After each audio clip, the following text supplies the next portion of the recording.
Delighted to join you today, Saturday, 26th of April 2025, the last day of the World Bank IMF spring meetings here in Washington, D.C.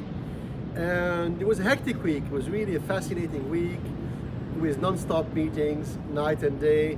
And a lot of the action this year was not here at the World Bank headquarters. Part of it was, yes, but a lot of the action was across the street in a way at the White House, where President Trump and his cabinet held many critical meetings throughout the week.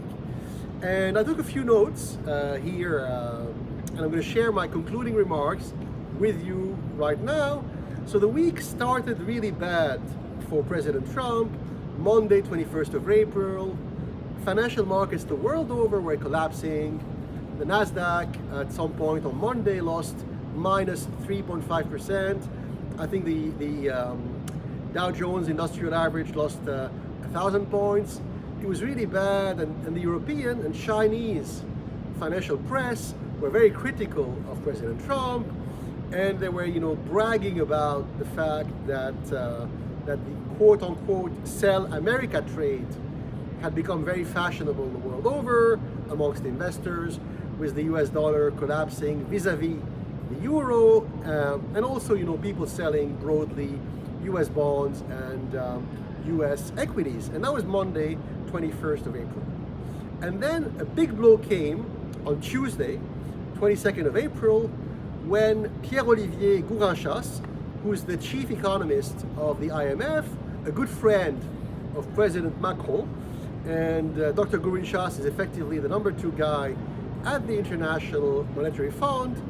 He delivered an opening speech Tuesday morning, very critical in a very direct way of President Trump, which really shocked the world because he blamed a lot of the macroeconomic issues many nations are facing right now.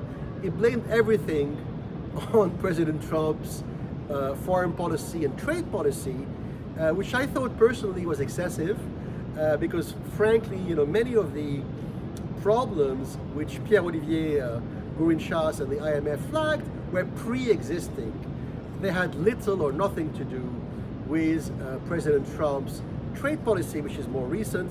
That was Tuesday morning. That wasn't good for the White House. And then progressively, as the week progressed, things started to change. And we saw the first changes on Wednesday, and then on Thursday and Friday, in the past 2 days, the news flow became very positive for America and the US economy. To make a long story short, in the past 2 days, the S&P, Dow Jones, and Nasdaq indices recovered. They rose steeply. The US dollar started to rise again. Capital flows, which had left America last week and Monday, started to come back to Wall Street.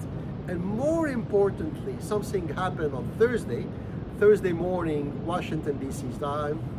We started hearing in Beijing that Chairman Xi Jinping and the Chinese Standing Committee, the main ruling body in Beijing, were prepared to make concessions to America to find a middle-of-the-road solution. So in a way, you could say that China blinked.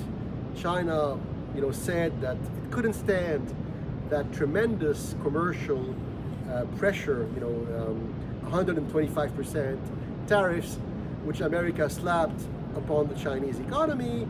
And so it looks like the Chinese are making a de-escalation gesture, which is great for America because basically these concessions will be a policy win for President Trump. And then Friday, yesterday, there were a series of very good news for the White House. First, the IMF confirmed and extended a $40 billion loan package to Argentina. We know that President Milei is a personal friend and ally of President Trump. And what's interesting is that happened yesterday in spite of the concern raised by many IMF board members. In a way, most IMF board members, especially the Europeans, the Brits, the Asians, were against extending 40 billion loans to Argentina.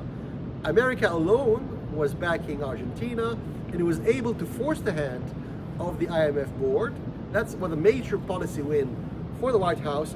But something bigger happened on Friday when the president of the World Bank, Ajay Banga, shocked many World Bank member states by saying that he agreed with President Trump on many issues, which came as a surprise to the Europeans because, the president of the World Bank was perceived until yesterday as being a Democrat or a close ally of former President Biden, and yet he said yesterday that he agreed personally on many of the policies pursued by the Trump White House. Very interestingly, he called upon the nations of Africa, South America, and Asia to strike trade deals rapidly with America.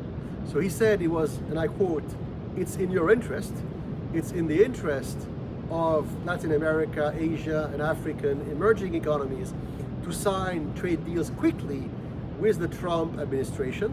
That also was a shock to many in Europe. And something else which I think was interesting, the president of the World Bank surprised many experts by uttering harsh words on China, by saying that there's no reason that China should keep its emerging market developing nation status, and the Chinese should agree to relinquish their developing nation status because they are no longer poor or underdeveloped. If the Chinese agree, of course, it will mean less favorable conditions for them and probably less money coming into China from supranational organizations like the World Bank or the Asia Development Bank. It was really striking that the World Bank president sided squarely with President Trump on that key issue.